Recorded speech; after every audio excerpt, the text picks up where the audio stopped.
Ganito po yan. Pag sinabi po nating fake news, alam niyo po na meron na kayong naging basihan. Hello everyone, this is again Professor Vincent Torre Bongolan. Ayan, so alam nyo ba na isa lamang ang interviewing ito kay PCO Undersecretary and Press Secretary Attorney Claire Castro sa mga nagustuhan kong pagharap niya sa press, no?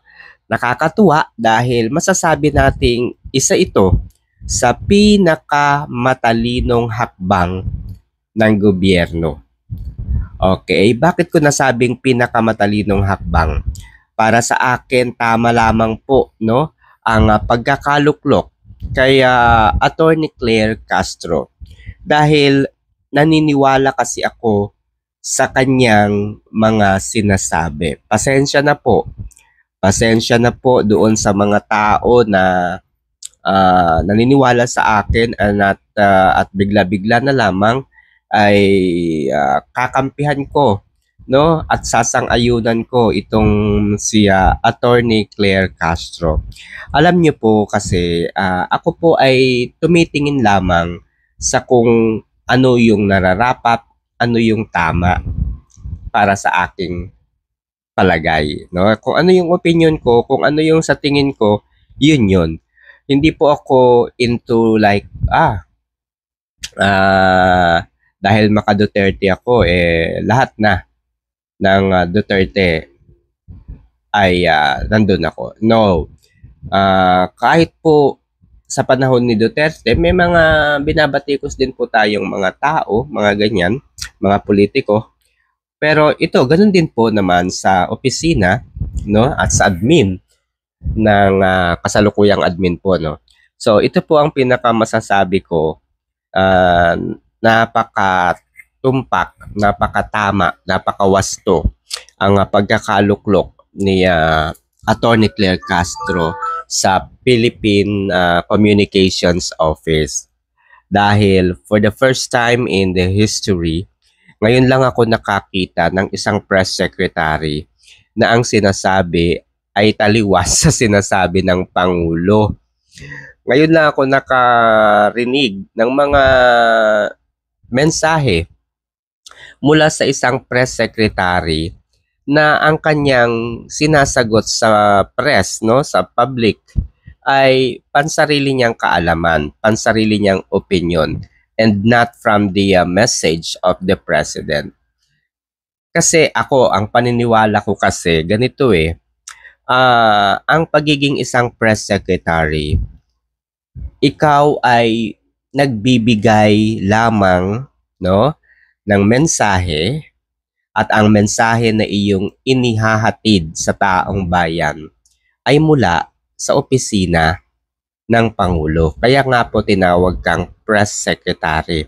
At ang opisina mo ay sa Philippine Communications Office. Meaning to say, you are there para ibahagi, no, ipaalam sa publiko sa pamamagitan ng mga press, no, mga broadcast media personalities, yung mga mensahe ng Pangulo. Andyan ka sa opisina na yan para sabihin sa publiko yung mensahe ng Pangulo. Ang nangyayari kasi, mga kaibigan, dahil nga po isa siyang abogada, no, gaya nga po ng nabanggit ko na nung nakaraan, may sarili siyang paniniwala. May sarili siyang opinion sa lahat ng bagay. And when she asks for something, akala niya yung isasagot niya ay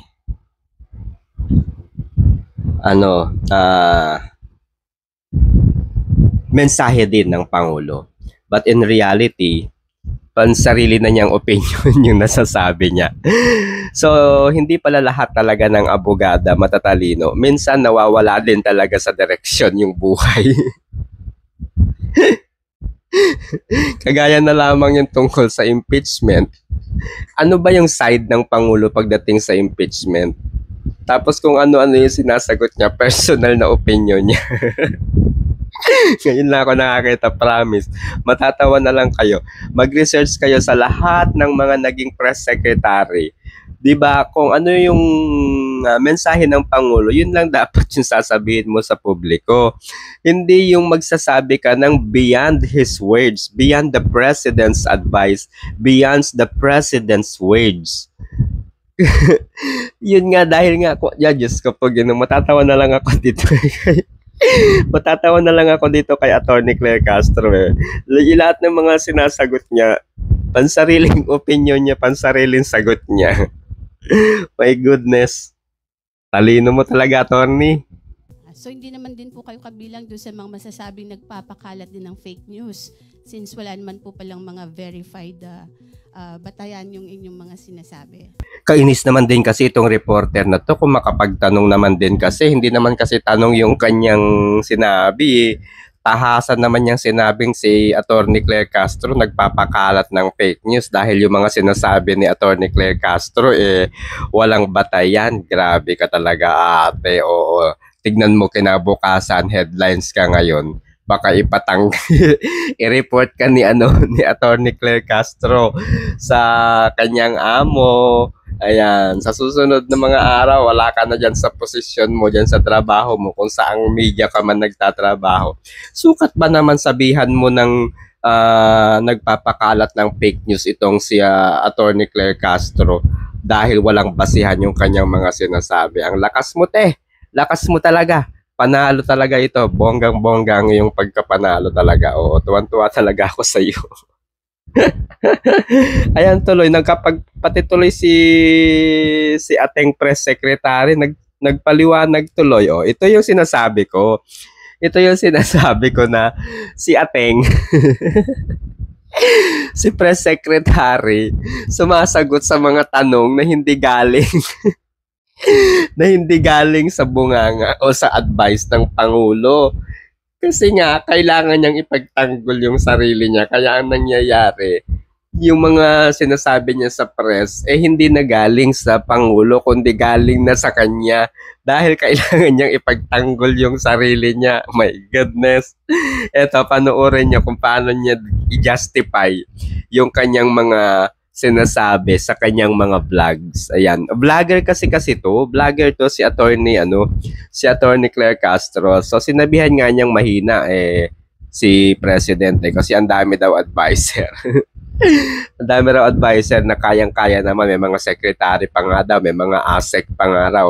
Bakit kailangan pang magkaroon ng mga advisor? Pinuna nga rin ni Attorney Claire Castro kung bakit nasa Malacanang si Larry Gadon, yung abogadong bobo na na-dispar.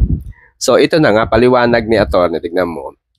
Ito yung paliwanag na hindi galing sa Pangulo, galing sa kanyang sariling paliwanag talaga to. So hindi naman din po kayo kabilang doon sa mga masasabing nagpapakalat din ng fake news since wala naman po palang mga verified batayan yung inyong mga sinasabi. Ganito po yan. Pag sinabi po nating fake news, alam niyo po na meron na kayong naging basihan. Fake news, alam na natin kasi may dokumento. Halimbawa, sinabi ko po, si Miss Pia ay dalaga. When in fact, there's a record na she's married. So, sinabi ko, dalaga yan. Is that fake news? Of course, kasi may batayan.